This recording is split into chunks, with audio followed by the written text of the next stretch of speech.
Você é o grande palhaço da noite. E você, poetinha, Dudu Moraes. Quem botou o nome de Dudu Moraes foi quem? Quem foi? Quem botou esse apelido? Não, foi não.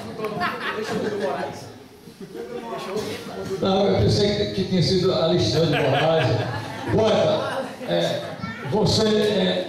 você nos deu a maior e mais feliz das surpresas hoje. É o mais jovem da mesa, como disse.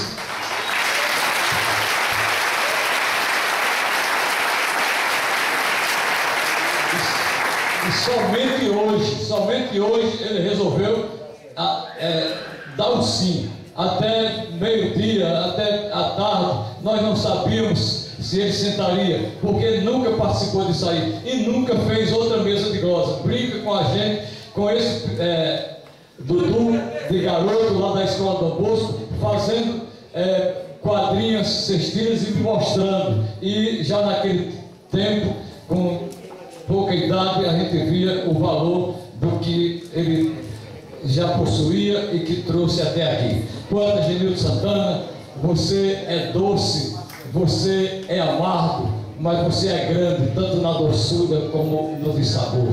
Ninguém é maior do que você, poeta. Genildo Santana.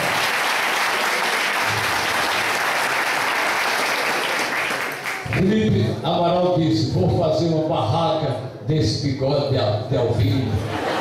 Alvino, você é barraca para todo mundo, você é sombra para todos nós.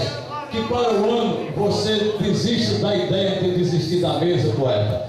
Deus te abençoe. Um grande abraço a todos.